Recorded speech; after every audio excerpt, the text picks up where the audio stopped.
जय हिंद दोस्तों, आपके अपने YouTube चैनल SBC सेंटर में स्वागत है।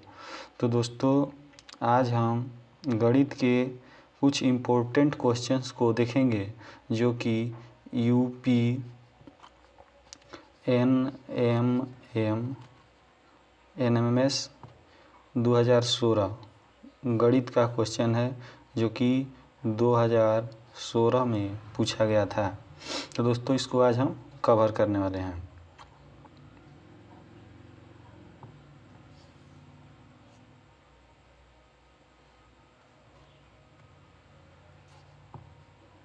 पहला क्वेश्चन है हमारे सामने दोस्तों। इसमें 20 मैथ के क्वेश्चन हर साल पूछे जाते हैं, जिसमें पहला क्वेश्चन है कि 5 के power x is equal to 625। तो कह रहा है कि 3 के पावर x का मान क्या होगा।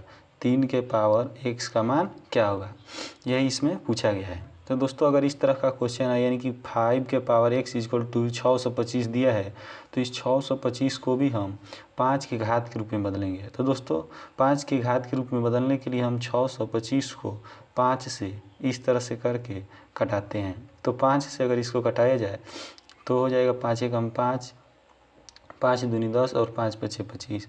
फिर इसको 5 से अगर कटाया जाए तो दोस्तों ये हो जाता है 5 दूनी 10, यानी कि 25 पचे 125। फिर 5 से कटाया जाता है तो 5 बार में, यानी कि और फिर एक बार 5 से कटाने पर ये 5 एकम 5 कट जाता है। यानी कि इस तरह से देखा जाए तो 5 के पावर 1 2 3 4, इस तरह से 5 के पावर 4 हो जाएगा इधर। यानी कि इधर 5 के power x is equal to 5 के पावर 4। अब दोस्तों, अगर बेस सेम हो गया तो ये बेस से बेस ख़त्म हो जाएगा, यानी कि x का मान हो जाएगा 4। तो दोस्तों, इस तरह से हम यहाँ पर x का मान, यानी कि यहाँ पर 3 के पावर x का मान पूछा है, तो 3 के पावर हम 4 कर देंगे। यानी कि 3 गुणे 3 गुणे 3 4 बार करेंगे। 3 गुणे 3 गुणे 3 गुणे 3 4 बार करेंगे। तो दोस्तों, 3 तिली का 9 29 27 और 27 में 3 से गुणा करते हैं तो ये 81 आता है। इस तरह से हमारा विकल्प नंबर 4 सही हो जाता है। उम्मीद है कि ये क्वेश्चन आपको समझ में आया होगा। चलते हैं अगले क्वेश्चन की ओर।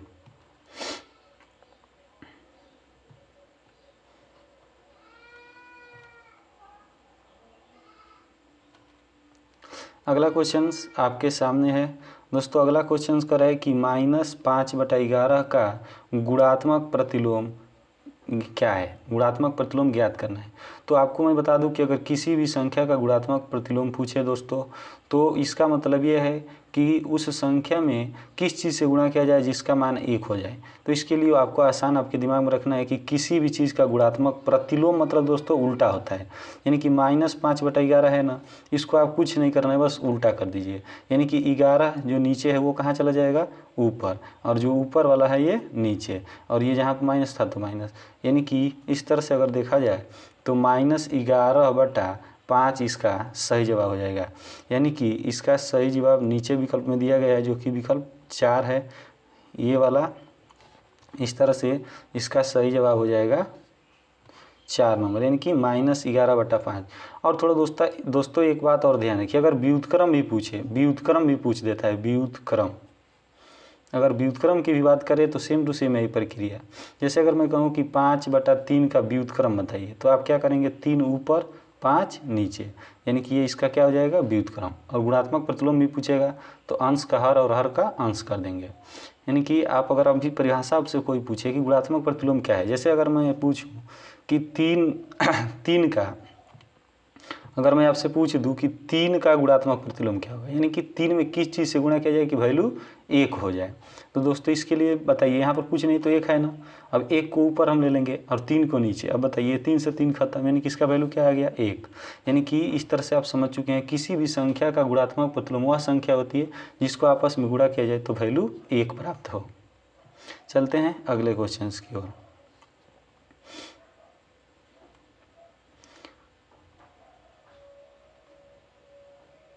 अगला क्वेश्चन आपके सामने है, इसको जल्दी से हल कीजिए। क्वेश्चन है कि 0.0000512 का घनमूल क्या होगा। तो दोस्तों आप 512 का घनमूल अच्छी तरह से याद कर चुके हैं। जल्दी से बताइए कि 512 किसका घनमूल होता है। तो दोस्तों 512 का घनमूल 8 होता है। और मैं आपको बताया था कि इधर 3 जीरो दिखाई दे रहे हैं, तो घनमूल में अगर 3 जीरो हो तो 1 जीरो लगा देते हैं, और दशमलव यहाँ पर है तो दशमलव, यानी कि इसका सही जवाब देखते देखते आप आंखों से कर सकते हैं, विकल्प नंबर 2 सही है। अगर थोड़ा दोस्तों यहाँ पर और समझने की बात करते हैं, अगर आपसे पूछ दिया जाए कि मान लीजिए इस तरह से पूछ दिया, इसका वर्गमूल बताइए, इसका वर्गमूल बताइए, यहाँ पर दशमलव है मान लीजिए, इसका वर्गमूल आपको बताना है। तो अगर वर्गमूल बताना है तो 36 का वर्गमूल आपको याद है, वर्गमूल बताना होता है तो 2 2 का जोड़ा बनाते हैं, और घनमूल बताना होता है तो 3 3 का जोड़ा बताते हैं। तो ये बताइए 36 किसका वर्गमूल क्या हो जाएगा 6, और इस दो जीरो का संगति 1 जीरो, इस 2 जीरो का मतलब 1 जीरो, यहाँ पर दशमलव है तो यहाँ पर दशमलव लगा देंगे, यानी कि ये हो जाएगा इसका वर्गमूल। चलते हैं आगे। अगला क्वेश्चन आपके सामने दिखाई दे रहा है, इसका सही जवाब जल्दी से बताइए। क्वेश्चन कह रहा है कि 7 की गुणक 3 क्रमागत संख्याओं का योगफल 273 है, उनमें से कोई एक संख्या है, आपको इसका जवाब देना है। तो थोड़ा ध्यान से समझिए, 7 का गुणक 3 क्रमागत, यानी कि 7 का गुणक कहें तो जैसे मान लीजिए अगर पहला 7 होगा तो अगला 7 का 21, सॉरी 7 का गुणक यानी कि 7 7 दूनी 14, 7 का 21, यानी कि 7 14 21, यानी कि क्या आप समझ रहे हैं, इसमें 7 इसमें ऐड हो रहा है, क्या हो रहा है, अगला क्रमागत निकालने के लिए गुणक 7 जोड़ेंगे। अगर आपसे पूछ दिया जाए कि 3 का गुणक बताइए, यानी कि 3 एकम 3, 3 दूनी 6, 3 तिली का 9, 3 चौके 12। अब थोड़ा यहाँ समझने वाली बात क्या है, देखिए अगला अगर आपको 3 का गुणक ज्ञात करना है तो इसमें 3 जोड़ रहे हैं कि नहीं जोड़ रहे हैं, फिर इसमें 3 जोड़ रहे हैं तो अगला प्राप्त हो जा रहा है, फिर इसमें 3 जोड़ रहे हैं तो अगला प्राप्त हो जा रहा है। अब देखिए इसमें कंसेप्ट क्या है, कह रहा है कि 7 की 3 क्रमागत संख्या, मैंने क्या कोई कुछ भी हो सकता है, बीच से भी हो सकता है कि 7 3 के 21, 7 4 28, 7 5 35, कुछ भी हो सकता है। तो मैं मान रहा हूँ कि पहला क्रमागत संख्या क्या है, मैं मान रहा हूँ कि पहला क्रमागत संख्या x है। तो अगला दोस्तों आप बताइए 7 का गुणक है तो अगला क्या हो जाएगा, आप जल्दी बताइए, x प्लस 7 हो जाएगा, होगा कि नहीं, क्योंकि 7 7 दूनी 14, 7 में 7 जोड़ेंगे तभी तो अगला आता है, फिर इसमें 7 जोड़ देंगे तो अगला हो जाएगा, यानी कि x प्लस 7 7 14, यानी कि अगला हो जाएगा एक इतना। अब इन तीनों को बोल रहा है कि अगर जोड़ दिया जा रहा है, तीनों का योगफल दिया है क्वेश्चंस में कि तीनों को अगर आपस में जोड़ दे रहे हैं तो इसका वैल्यू हो जाएगा 273, इसका वैल्यू हो जा रहा है 273, और 273 इसका मान हो रहा है। अगर इस तरह से जोड़ा जाए तो देखिए x x x 3x हो जाएगा, 3x जोड़ेंगे तो हो जाएगा प्लस 7 और 14 को जोड़ देंगे तो कितना हो जाएगा दोस्तों 21, इक्वल टू कितना दिया था 273। अब यहाँ से आप बताइए, तो कह रहे उनमें से कोई एक संख्या क्या है, ये निकालना था हमको। तो सबसे पहले x का वैल्यू निकाल लेते हैं। x का अगर मान निकाला जाए तो यहाँ से हो जाएगा 3x इक्वल टू 21 जाके इधर माइनस हो जाएगा, यानी कि 273 में से अगर 21 को हम यहाँ से घटा देते हैं तो ये 2, ये 7 में से 2 जाएगा तो 5, ये 252 हो जाएगा, यानी कि x का मान हो जाएगा 252/3। अब 3 से इसको घटाइए, 3 8 24 और 3 चौके 12, यानी कि x का मान कितना आ गया दोस्तों 84। तो यानी कि 84 तो इसमें कोई दिया नहीं है। अब इसमें देखते हैं 84 में अगर 7 जोड़ देते हैं, 7 जोड़ देते हैं तो हो जाएगा 91, 91 भी कहीं विकल्प में नहीं दिया है। अब यहाँ पर देखिए 84 x का मान दिया था, इसमें 14 जोड़ दीजिए, 4 4 8, 8 1 9, यानी कि इसका वैल्यू हो जाएगा 98। दोस्तों 98 यहाँ पर आपको विकल्प में दिखाई दे रहा है 2 नंबर, यानी कि इसका सही जवाब हो जाएगा 2।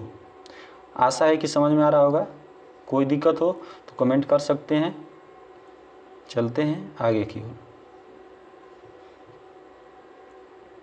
अगला क्वेश्चन आपके सामने, इस तरह का क्वेश्चन आपको पढ़ाया जा चुका है दोस्तों। कह रहा है कि 24 का अंतर रखने वाले कोटि पूरक कोण हैं, यानी कैसे दो कोण जिनके बीच का अंतर 24 हो लेकिन वो कोटि पूरक होना चाहिए। और दोस्तों मैं आपको बताया था कि कोटि पूरक कोण किसे कहते हैं, यानी कि ऐसे दो कोण जिनका योग कितना होना चाहिए 90 डिग्री होना चाहिए। इन दोनों को जोड़े तो यहाँ पर क्या आना चाहिए 90 डिग्री आना चाहिए। अब इसको थोड़ा देखिए, 7 3 10 और 5 3 8 1 9, यानी कि ये तो सही है। इसको जोड़िए, 7 3 10 और 5 2 7 1 8, ये 80 हो रहा है, यानी कि ये तो कोटि पूरक होंगे नहीं, यानी कि गलत हो गया। 7 3 10 4 3 7, ये भी 80 हो रहा है, ये भी नहीं होगा।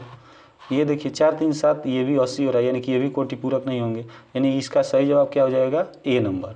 क्योंकि अंतर भी देखा जाए तो इसका अंतर भी 24 है और ये 90 योग भी हो रहा है, यानी कि यही कोटि पूरक है।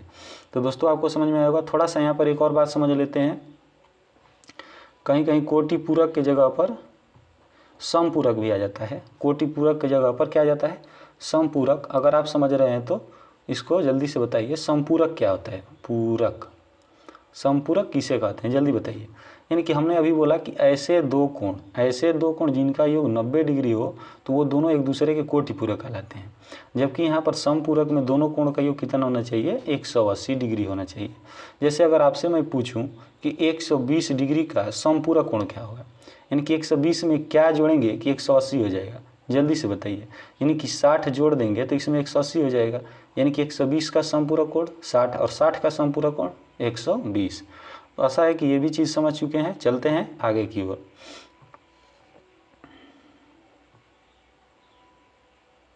अगला क्वेश्चन 166 आपके सामने दिखाई दे रहा होगा। थोड़ा सा यहाँ पर आपको समझ में नहीं आ रहा होगा। ये है 3 के पावर -9, 3 के पावर -9 दिया गया है, को किस संख्या से गुणा किया जाए कि गुणनफल 3 हो जाए। जल्दी बताइए दोस्तों। कह रहा है कि 3 के पावर -9 को किस चीज़ से गुणा कर दिया जाए, यहाँ पर किस चीज़ से गुणा कर दिया जाए कि गुणनफल 3 हो जाए।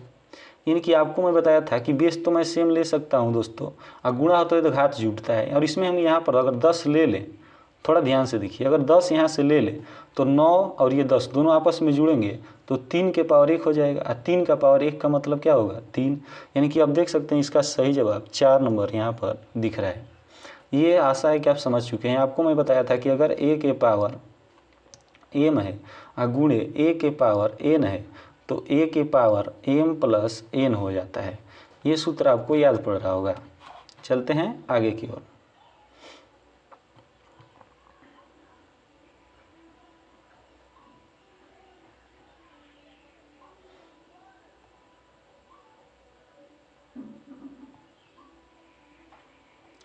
अगला क्वेश्चन जल्दी से पढ़िए और हल करने का प्रयास कीजिए। मैं इसको अच्छी तरीके से एकदम समझाने वाला हूँ। कह रहा है कि किसी वस्तु को 495 में बेचने पर एक व्यक्ति को 10% का लाभ होता है तो वस्तु का क्रय मूल्य होगा। दोस्तों अगर इस तरह का कभी भी क्वेश्चन है तो हम हमेशा क्या मानेंगे, क्रय मूल्य क्या पूछ रहा है भाई, पूछ रहा है खुद, यानी कि हम CP को हमेशा क्या मानेंगे, 100। और थोड़ा सा ध्यान देने वाली बात, अगर हमको प्रॉफिट होगा, क्या होगा, प्रॉफिट होगा तो इधर लिख लेंगे उसको। अगर लॉस होगा तो इधर लिख लेंगे। अगर मान लीजिए कि लॉस होगा तो 100 रुपये में खरीदे थे तो गारंटी है कि इससे कम में बेचा जाएगा। SP जो होगा इससे कम ही होगा। क्यों, क्योंकि अगर ज़्यादा में खरीद के कम में बेचेंगे तो घाटा होगा, हानि होगी। और यहाँ पर 100 रुपये में खरीदें यानी कि 100 रुपये से ज़्यादा में बेचेंगे, SP इधर लिखेंगे। अगर ज़्यादा फायदा होगा तो इधर लिखेंगे। तो थोड़ा सा ध्यान देने वाली बात है। 100 का इसलिए मानते हैं क्योंकि 10% है तो SP आराम से यहाँ पर 110 आप लिख सकते हैं, क्योंकि 100 का 10% निकालेंगे तो 10 रुपये का लाभ हो गया, यानी कि 110 का SP हो गया। अब ध्यान से देखने वाली बात ये है, ये SP यहाँ पर तो 110 हो रहा है दोस्तों, लेकिन यहाँ पर बोल रहा है कि किसी वस्तु को 495 में बेचने पर, यानी कि आप 110 नहीं, ये कितने रुपये में बेच रहा है, क्वेश्चन में कितना बेचा है उसको, 495 रुपये कह रहा है। यानी कि आप आराम से कह सकते हैं कितने गुना पर ये हो रहा है आप बता सकते हैं। यानी कि 495 इसमें आप 110 से भाग दे देंगे तो मालूम चल जाएगा कि ये कितना गुना इसको कर रहा है, क्योंकि ये तो हम माने थे पेपर में ओरिजिनल इसको कितना दे रहा है, इतना। और ये पूछ रहा है CP, यानी कि CP यानी कि 100 है तो 100 से इसमें क्या कर देंगे, गुणा। 0 से 0 खत्म, 11 से इसको कटा दीजिए, 11 चौक 44, 11 पचे 55। और ये इसमें जा करके एक ये 10 वाला जो है, ये 10 वाला, इसमें एक 0 लग जाएगा आराम से। आपको कैलकुलेशन भी करने की कोई ज़्यादा देर तक दिक्कत नहीं है। यानी कि दोस्तों इसका सही जवाब क्या हो जाएगा, 450 आपको दिखाई दे रहा होगा कहीं, 450, यानी कि पहला विकल्प सही हो जाएगा। उम्मीद है कि ये क्वेश्चन आपको समझ में आया होगा।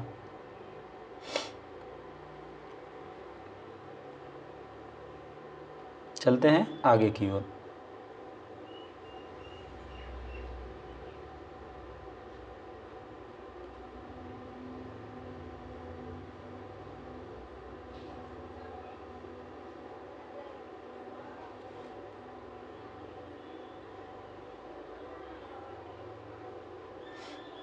अगला क्वेश्चन 168 नंबर, जल्दी से इसको हल करने का प्रयास कीजिए, जल्दी से इसको हल करने का प्रयास कीजिए। आपके सामने क्वेश्चंस दिखाई दे रहा है। तो दोस्तों क्वेश्चन का है, यदि 4.5 मीटर लंबी एक समान छड़ का वजन 17.1 किलोग्राम है, यानी कि 4.5 मीटर लंबी एक छड़, इस तरह की मान लीजिए कि कोई छड़ है, अगर ये 4.5 मीटर की है, 4.5 मीटर की है, तो इसका वजन कितना हो रहा है? 17.1 किलोग्राम हो रहा है। तो ऐसी 12 मीटर लंबी छड़ का वजन कितना होगा, आपको जल्दी से बताना है। तो दोस्तों आपको कुछ नहीं करना है, यहाँ पर मीटर में इतना मीटर दिया है और इसका वजन इतना दिया है, तो आप यहाँ पर कुछ नहीं तो 1 से गुणा कर सकते हैं, यानी कि 1 मीटर का निकाल सकते हैं कि 1 मीटर लंबी जो छड़ है उसका वजन कितना होगा। तो दोस्तों इधर गुणा कर इधर जाएगा तो क्या होगा? भाग, यानी कि 17.1 बटा 4.5। अब ये दशमलव से दशमलव खत्म हो जाएगा, 9 से कटा सकते हैं इसको, 9 पचे 45 और ये 9 दूनी 18 हो जाते हैं, यानी कि 9 कम है 9 और 9 नवा 81, यानी कि 19 बार में ये कट जाएगा, यानी कि 19/5 इसका वैल्यू हो जा रहा है, यानी कि 1 मीटर में 19/5। तो दोस्तों कितना पूछा है? 12, यानी कि 12 मीटर में कितना हो जाता है? 12 गुणे 19/5। क्यों? क्योंकि 19/5 1 मीटर का वजन है, तो 12 मीटर का पूछा है तो 12 से क्या कर देंगे? गुणा। इतना तो आप समझ ही रहे होंगे। तो अब बताइए, 5 से इसको फिर अब 12 से पहले गुणा कर लीजिए, तो 12 नवा कितना होता है? 12 नवा 100 के 108 का हो जाएगा, 8 और 12 और 10 कितना हो जाएगा? 12 10 22, यानी कि 228/5। और इसका कैलकुलेशन आप आराम से कर लीजिए, 5 के 20 और ये हो जाएगा 5 पचे 25। और दोस्तों 25 इसमें से निकलेगा तो अभी 3 बचा है, यानी कि 5 छक्के 30, 45.6 कोई दे रहा है विकल्प, 45.6, यानी कि 3 नंबर आपका सही जवाब है। हमको उम्मीद है कि आप ये क्वेश्चन समझ चुके होंगे। कभी भी इस तरह का क्वेश्चन आएगा तो थोड़ा दशमलव से डरिए नहीं, आप कैलकुलेशन एकदम आराम से कीजिए। 1 मीटर का निकल गया यहाँ से, 1 मीटर का 19/5 आ गया, 12 का पूछा, इस कैलकुलेशन को आराम से कर लीजिए। 12 गुणे हमने 19 कर दिया तो 228 और 5 से इसमें भाग कर दीजिए, 5 के 20 और 5 पचे 25, 3 बचा, दशमलव लगा देंगे, 30 हो जाएगा, 5 के 30। उम्मीद है कि ये समझ चुके हैं। चलते हैं आगे की ओर।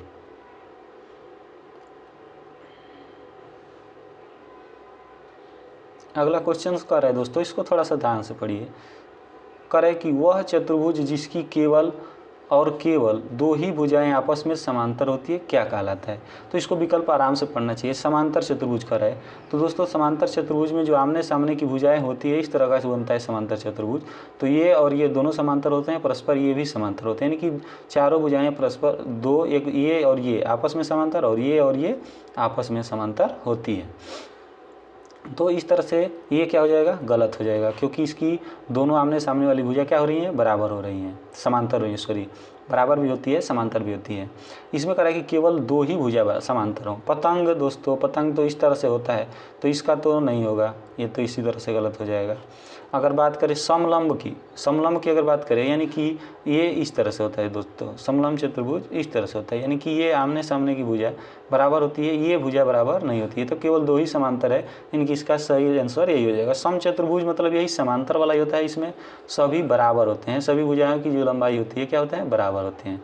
जैसे आयत का होता है तो ये आयत इस तरह से रहता है, 90 डिग्री होता है, वर्ग जो हो जाता है तो सभी भुजाएं बराबर होती है, तो इसमें ये भी समांतर, ये भी समांतर, ये भी समांतर।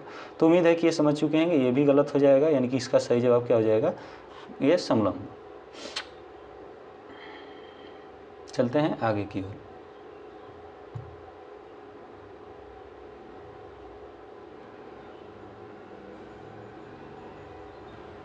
अगला क्वेश्चन आपके सामने दिखाई दे रहा है, कह रहा है कि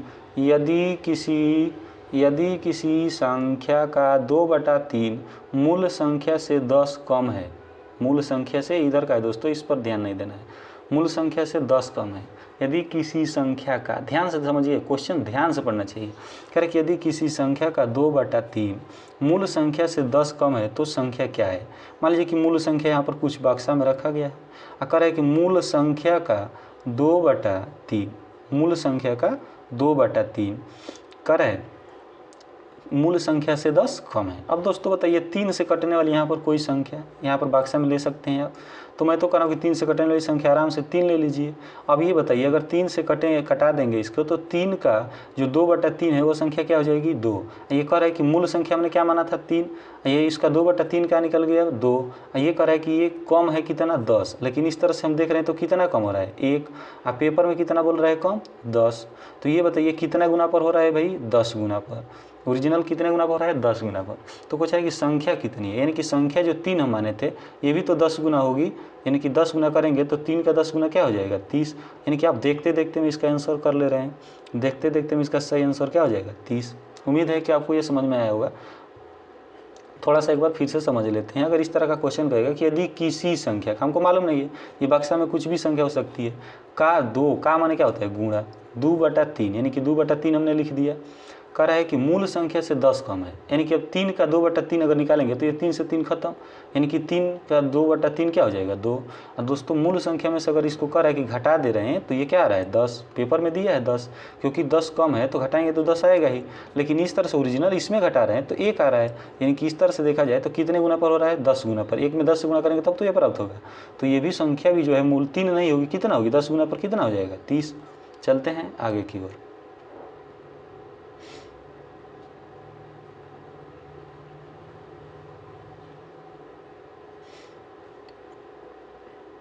देखिए दोस्तों आपके सामने एक व्युत्क्रम वाला भी क्वेश्चन आ गया जो कि मैं अभी ऊपर समझाया हूँ, तो इसको आप जल्दी से हम मेरे बिना बताए आप कर सकते हैं। जल्दी से बताइए इसका जवाब क्या होगा। तो सबसे पहले इसको चेंज कर लेते हैं। आपको ये मिक्स्ड फ्रिक्शन यानी कि मिश्रित भिन्न है, इसको आप अनुचित भिन्न में चेंज कर सकते हैं दोस्तों, यानी कि इम्प्रॉपर फ्रिक्शन में चेंज कर सकते हैं। तो इसके लिए आपको इसमें गुणा करना पड़ेगा, यानी कि 5 एकम 5, 5 में 3 जोड़ देंगे तो क्या हो जाएगा 8, 8/3 हो गया। इसका क्या निकालना है व्युत्क्रम, इसका क्या निकालना है व्युत्क्रम, सॉरी यहाँ पर 5 दिया है तो यहाँ पर तो 5 होगा। तो 5 एकम 5 3 8/5 हो गया, यानी कि व्युत्क्रम जब करेंगे तो ये नीचे वाला ऊपर, ऊपर वाला नीचे आ जाता है, यानी कि 5/8 इसका सही जवाब हो जाएगा, जो कि यहाँ पर दिखाई दे रहा है। इसको आप आराम से मार सकते हैं। टाइम लग रहा होगा उससे ध्यान मत दीजिए, ध्यान से समझने का प्रयास कीजिए। मैं इस तरह का जो भी क्वेश्चन आएगा उसको समझाने का प्रयास कर रहा हूँ। वीडियो अच्छी लगे तो चैनल को सब्सक्राइब कीजिए, दोस्तों में शेयर कीजिए, जो भी दिक्कत हो रहा है कमेंट कीजिए। इसका जवाब जल्दी से बताइए। आप देखिए इसके लिए आपको पढ़ने का तरीका क्या है। सबसे पहले कॉपी खोल लीजिए, क्वेश्चंस इसको देखिए ध्यान से कीजिए, हल कीजिए, क्योंकि इसी तरह का क्वेश्चंस पेपर में आएगा। इस क्वेश्चंस को आप देखिए ध्यान से करने का तरीका क्या है। सबसे पहले आपको दशमलव भूल जाना है कि इसमें दशमलव है, आपको भूल जाना है। दशमलव से आप बहुत डर जाते हैं, तो इसमें 6 से तो आप डायरेक्ट गुणा कर सकते हैं। पहले इसमें गुणा कर लीजिए। ये बताइए 6 का 3 में गुणा करेंगे तो 6 3 18, और 6 5 30 और 1 31, इतना हो गया। इसमें दोस्तों आप 47 से यहाँ पर आराम से गुणा कर सकते हैं। ये बताइए 7 8 56 का 6 हाथ में लगा 5, 7 5 12, 12 का 2 हाथ में लगा 1, 7 3 का 21 और 1 22, इतना हो गया। और 4 से इसमें गुणा कर देंगे तो कितना हो जाएगा 4 8 32 का 2 हाथ में लगा 3, 4 3 7, और यहाँ पर हो जाएगा 4 3 12, और इसको आपस में जोड़ दीजिए तो कितना हो जा रहा है, यहाँ पर हो जाएगा 6 2 2 4, यहाँ पर हो जाएगा 7 3 7 2 9 हो जाएगा, 2 2 4 हो जाएगा, ये 1 हो जाएगा। अब थोड़ा सा बात आता है समझने वाली बात। यहाँ पर देखिए कितने अंक पर दशमलव था 2 अंक पर, इधर कितना था 1 अंक, तो 2 1 3, 3 और ये 2 कितना हो गया 5। अब गिनिए इधर से 1 2 3 4 5, दशमलव यहाँ पर लगेगा दोस्तों, यानी कि 0.149 149 46। इस तरह का कोई विकल्प दिखाई दे रहा है दोस्तों, यहाँ पर दिखाई दे रहा है। तो इसको आप आराम से मार सकते हैं। उम्मीद है कि तरीका समझ में आया होगा। इसी तरह से करेंगे कोई दिक्कत नहीं होगी। चलते हैं आगे की ओर। अगला क्वेश्चन कर रहा है कि 0.26 में क्या जोड़ा जाए कि योगफल 3.1 हो जाए। क्वेश्चन आपके सामने है। कह रहा है कि 0.26 में क्या जोड़ा जाए, 2.06 में क्या जोड़ा जाए, यानी कि हमको मालूम नहीं कि बक्सा में क्या है, क्या जोड़ा जाए कि उत्तर 3.1 हो जाए। इसी तरह का क्वेश्चन जो कहता है उसको ध्यान समझना चाहिए। अब इस बक्सा में क्या है हमको मालूम नहीं है, बक्स में क्या है समझ में नहीं आ रहा है।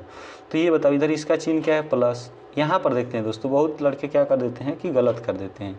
यहाँ पर हम चिन्ह को देखते हैं, तो यहाँ पर इसका चिन्ह क्या है, प्लस है, न कि यहाँ पर देखते हैं इसका चिन्ह प्लस है तो इधर जाएगा तो क्या हो जाएगा माइनस, यानी कि बक्सा इजिकल टू 3.1 माइनस 2.06। अब बताइए यहाँ पर 2 अंक पर है, यहाँ पर 1 अंक पर है तो इसको 10 मान सकते हैं। तो दोस्तों 10 में से 6 जाएगा तो 4 हो जाएगा, वो भी कैसा 0.4 हो जाएगा। और यहाँ 3 में से 2 जाएगा तो कितना हो जाएगा 1.01 कोई दे रहा है दोस्तों, ये हो जाएगा। आशा है कि समझ में आया होगा।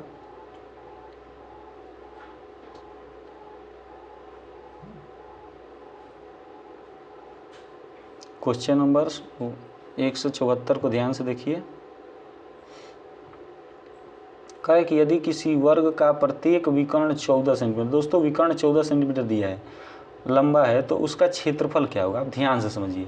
विकर्ण दे दिया है, विकर्ण यानी कि d = 14 दे दिया है, तो अगर विकर्ण दिया हो क्षेत्रफल वर्ग का पूछ रहा है तो विकर्ण का स्क्वायर, यानी कि आप कह सकते हैं कि d का स्क्वायर बटा 2, d का स्क्वायर बटा 2।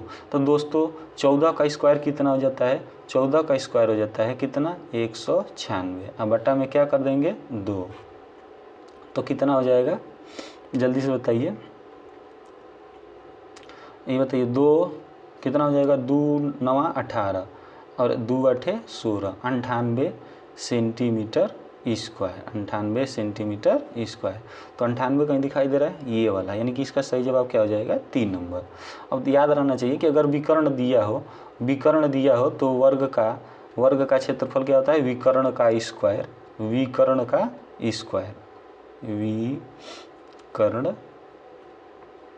स्क्वायर बटा 2। आपको ध्यान में, अब इसको थोड़ा सा समझ लेते हैं, टाइम लगेगा, टाइम से मतलब नहीं रखना है, थोड़ा सा ध्यान से समझते हैं। जैसे मान लीजिए कि ये वर्ग हो गया, मान लीजिए कि ये हमारा एक वर्ग हो गया, इसकी भुजा a, ये भी भुजा a, सभी भुजा क्या होती है ये तो आपको मालूम है। और विकर्ण मतलब कि ये जो कोना कोना में मिलाने वाला था ये विकर्ण, इसको d बोलते हैं। आप दोस्तों समझे हैं कि ये 90 डिग्री का कोण बनता है, यानी कि ये जो त्रिभुज बन रहा है ये वाला एक समकोण त्रिभुज बनेगा। समकोण त्रिभुज में पाइथागोरस प्रमेय से आप कह सकते हैं कि जो कर्ण का स्क्वायर है, यानी कि d का जो स्क्वायर है शेष 2 भुजाओं के वर्ग के स्क्वायर के बराबर होगा, यानी कि a स्क्वायर। तो आप देख सकते हैं वर्ग का क्षेत्रफल क्या होता है दोस्तों, आप तो जानते हैं कि भुजा का स्क्वायर यानी कि a स्क्वायर होता है। तो यहाँ से आप देखिए 2a स्क्वायर हो जा रहा है कि नहीं, 2a स्क्वायर = d। तो यहाँ से a स्क्वायर का मान हमको निकालना है, 2 गुणा कर इधर आएगा तो क्या हो जाएगा भाग, यानी कि d²/2, यानी कि विकर्ण जो a स्क्वायर है, a स्क्वायर का मान d²/2 आ रहा है। यानी कि आप समझ चुके हैं कहाँ से ये सूत्र बना है, पूरा आपको विस्तृत हमने समझाने का प्रयास किया।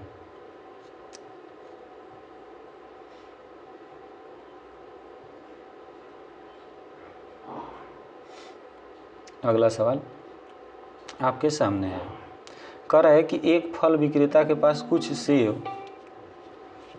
सेब हैं, उन फलों के 40% भाग को बेचने के बाद उसके पास 420 सेब बचता है, तो उसके पास कुल कितने सेब हैं। दोस्तों क्वेश्चन तो बहुत देखने में बड़ा आपको लग रहा होगा, लेकिन ये बहुत ही छोटा है।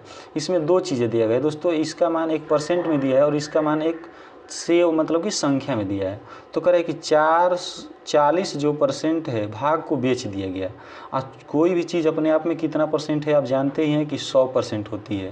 कोई भी वस्तु टोटल जो होती है 100% होती है। 100% में से अगर दोस्तों 40% बेच दिया है तो उसके पास कितना बच गया होगा, 60% उसके पास अभी शेष बच गया होगा। तो कह रहा है क्या कि भाग बेचने के बाद उसके पास इतने सेब बचते हैं, यानी कि 60% सेब बचा है ना, 60% का मान कितना है 420 है दोस्तों, 420 है। तो उसके पास कुल कितने सेब थे, तो टोटल सेब कितना था दोस्तों 100%, यानी कि यहाँ से 1% का मान देखा जाए तो 420 बटा में 60 हो जाएगा, यानी कि 1% का मान हो जाएगा 6 7 42, 7 हो रहा है 1% का मान। तो 100% का मान कितना होगा, तो 100 से इसमें क्या कर देंगे गुणा कर देंगे। तो दोस्तों इसका सही जवाब क्या हो जाएगा 700, इसका सही जवाब क्या हो जाएगा 700। उम्मीद है कि आपको समझ में आया होगा। इस तरह का कभी भी क्वेश्चन आए तो ये देखना चाहिए कि ये जो % वाला भाग है और ये जो संख्या वाली भाग है कहाँ पर बराबर हो रहा है। तो उन दोनों का आपस में हम संख्या वाला और % वाला को बराबर कर देंगे तो 1% बराबर संख्या का मान निकल जाएगा। चलते हैं आगे की ओर। अगला क्वेश्चन आपके सामने है। इस तरह का क्वेश्चन आए तो दोस्तों आप क्या सोच रहे होंगे कि इसको गुणा आपस में कर दीजिए और इसका गुणा आपस में कर दीजिए, फिर दोनों को जोड़ दीजिए। तो दोस्तों मैं आपसे कह रहा हूँ कि इस तरह से आप करेंगे तो टाइम ज़्यादा लगेगा। इसके लिए थोड़ा सा ध्यान देने वाली बात दोस्तों, आपको सामने 647 और यहाँ पर भी 647 दोनों जगह दिखाई दे रहा होगा कि दोनों जगह वैल्यू क्या है, मान उसका बराबर है। तो मान बराबर है तो दोनों में से आप उसको कॉमन ले सकते हैं। तो मैं ले रहा हूँ 647 कॉमन ले रहा हूँ। तो कॉमन लूँगा दोस्तों तो इसमें 13 बच जाएगा, अब प्लस उसमें क्या बच जाएगा 7। उम्मीद है कि इतना चीज़ें आप समझे होंगे, क्योंकि यहाँ से 647 दोनों बराबर है तो हमने ले लिया है आगे। अब 13 और 7 इसमें प्लस का चिन्ह है बीच में तो लिख दिया। अब 647 गुणे 13 और 7 को जोड़ देंगे तो 20 हो जाएगा। अब 2 से गुणा करना तो आपको दिक्कत नहीं है, 2 7 14 और 2 चौके 8, 8 1 9 और 2 छक्के 12। दोस्तों एक जीरो ये दिखाई दे रहा है तो यहाँ पर लग जाएगा। देखिए कितना आराम से यही चीज़ हो गया। आप गुणा करेंगे इसको तो टाइम गुणा करने में बहुत लग सकता है, जब तक आप यही गुणा करेंगे तब तक आपका आंसर आ जाएगा। तो उम्मीद है कि ये वीडियो अच्छा लग रहा होगा। ये बताइए इसका जैसा कहीं आंसर दिखाई दे रहा होगा 12 9 40, 12 9 40 और ये नहीं है 12 9 40, आपका सही जवाब ये हो जाएगा। ये दोनों गलत।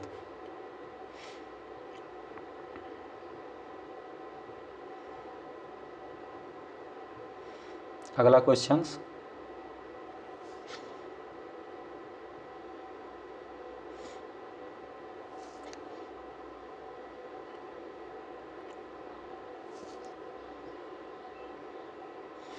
अगला क्वेश्चन आपके सामने दिखाई दे रहा है दोस्तों। ये इंग्लिश वाला पैटर्न था, ये इधर इंग्लिश वाला पैटर्न था।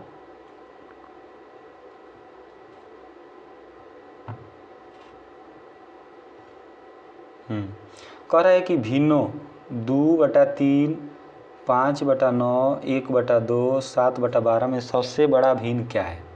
तो इस तरह का दोस्तों आए तो दो तरीके से किया जाता है।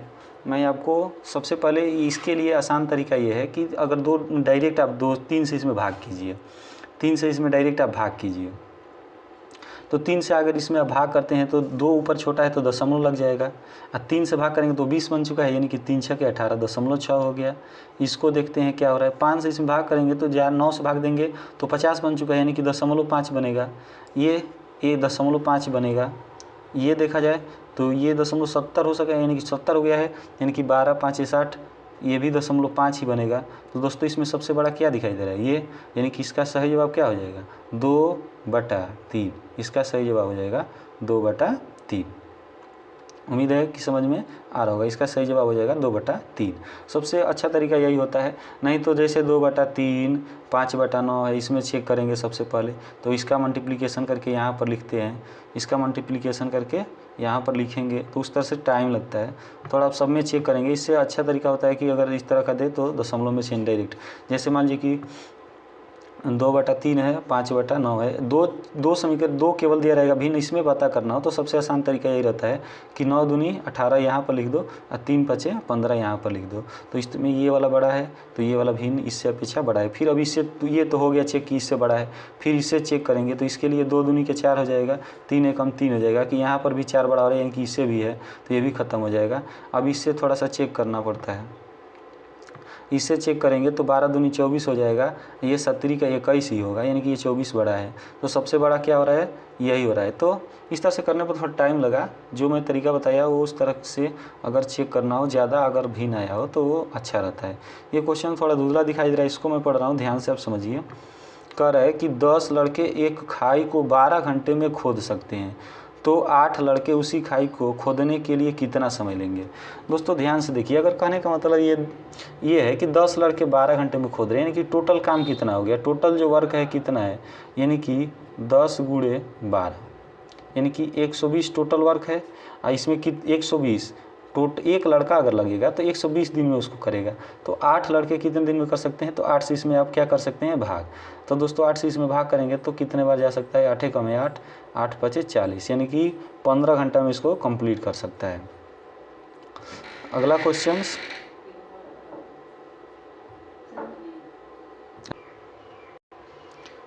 चलते हैं दोस्तों आगे की ओर।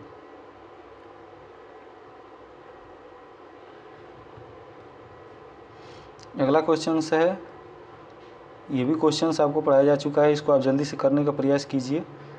कह रहा है कि यदि 9, x, 49 का समानुपात में है, किसमें है, समानुपात में है, तो x का मान ज्ञात कीजिए। यानी कि 9 संबंधे x का वही संबंध 49 ये दे रहा है। तो इस और सॉरी